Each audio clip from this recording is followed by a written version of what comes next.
Pemirsa, dua kurir narkoba jenis sabu seberat 5 kg, Nopan Pratama Samo Maruta Jaya divonis 17 tahun oleh Majelis Hakim Pengadilan Negeri Palembang. Vonis tersebut lebih ringan dari tuntutan jaksa penuntut umum yang menuntut 19 tahun penjara untuk kedua terdakwa. Kurir narkotika kelas kakap dengan barang bukti sabu seberat 5 kg bernama Nopan Pratama Samo Maruta Jaya menjalani sidang putusan di Pengadilan Negeri Palembang. Keduanya di hadapan Majelis Hakim Pengadilan Negeri Palembang yang diketuai Hakim Nur Ikhwan. Keduanya sudah terbukti melakukan perbuatan dengan sengaja ngedar ke narkotika jenis sabu seberat 5 kg, sama terbukti melanggar pasal 114 ayat 2 junto pasal 132 ayat 1 Undang-Undang Narkotika.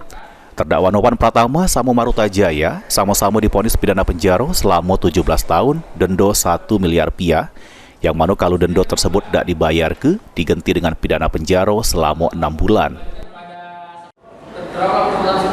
Pemerintah sedang melakukan pemberantasan peredaran narkotika yang meringankan terdakwa dalam suatu persidangan, terdakwa berterus terang, terdakwa belum pernah hukum. Perhatikan pasal 2 ayat untuk pasal 132 ayat 1 nomor narkotika, Undang-Undang Nomor 8 tentang acara pidana. Lagi ditinggalkan ya, kapan ya? Nyatakan terdakwa Nopan Pratama bin Ashani telah terbukti secara meyakinkan bersalah pada tindak pidana tanpa hak atau melawan hukum melakukan pengobatan jahat yaitu perantara dalam menjual beli narkotika golongan 1 pada aman dan beratnya melebihi 5 gram. Dijatuhkan pidana terhadap terdakwa dengan pidana penjara selama 17 tahun. Menghukum terdakwa untuk bayar denda sebesar 1 miliar rupiah. Terhadap putusan Majelis Hakim, terdakwa sama jaksa penuntut umum menerima hasil putusan tersebut.